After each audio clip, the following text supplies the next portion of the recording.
huge in many senses of the word. I mean, first of all, the Balikatan last year was already billed as one of the biggest on record, and I think that had around 8,900 participants. This year is going to be double that almost. We're looking at 17,000 plus troops.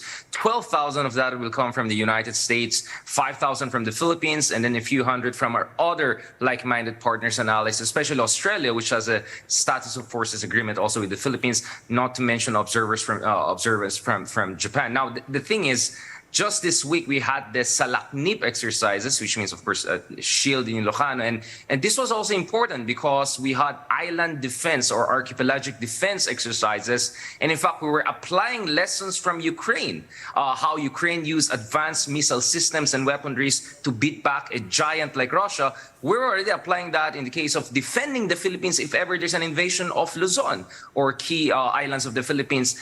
And then, of course, that sets a tone for the massive exercises in April for almost 2 weeks that will run with the Americans. Now, there again, we're going to have a first. And the first is not only the size, more than 17,000, of course, size matters, it's important, but we're also looking here at certain war games, including war games near the Panatag Shoal or Scarborough Shoal, where we are going to exercise, sinking boats. No? So obviously, we know who's the target of these exercises, especially the country that actually now has administrative control over Scarborough Shoal, namely China, since 2012. So we're entering new waters here. So literally new waters here, and figuratively. Just the other day, actually, on March 30, the United States launched effectively this new nuclear-powered submarine deal with its allies, United Kingdom and Australia. And now it's also doubling down its alliance with the Philippines. In fact, I said if there's an AUKUS, there's also an emerging JAPHUS, which is Japan, Philippines, and United States Trilateral Alliance. All of these have to do in one way or another, either with the West Philippine Sea disputes and increasingly with Taiwan. We know based on our conversation with very well-informed people from inside that initially they wanted to have some of these exercises of Balikatan in Ilocos region, but there was some opposition to that and sensitivity to that because that was too close to Taiwan. So we pushed it down to Zambales. But nonetheless, the message is very clear to China. We're preparing for even a potential war.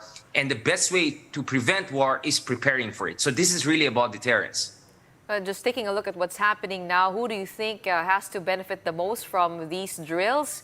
And where does that put the Philippines in terms of, the independent foreign policy of the Marcos administration trying to balance things between China and the U.S.? Does this put us towards the United States?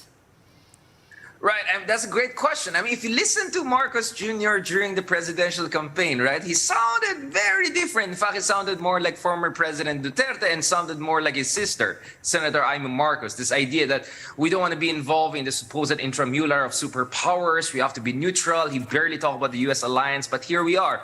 1 year into his presidency, has doubled down big time on our alliance with the United States. I would say that's partly because he's inspired by his own father's policy back in the day during the Cold War when he maintained strong alliance with the United States while reaching out to China and others. But the bigger reasons, I would say, Gretchen, is that if you look at his visit to China in January, really nothing came out of that. I mean, seriously, there was no concessions from China on the billions of dollars of imaginary investments they were supposed to have in the Philippines. They just mentioned some bridge project in Davao. That's it.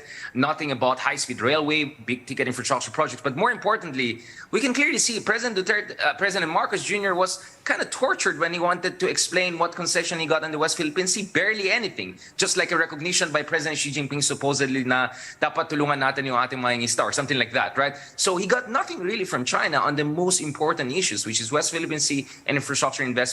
And I think that made him more interested in pivoting back to our traditional allies. But as I said, Gretchen and Sean, pwede pa i-dribble yan, where we're going to conduct our exercises, how big is going to be the access of American troops under EDCA, which bases we're going to open in Isabela, Cagayan, considering that the provincial governors there are against it.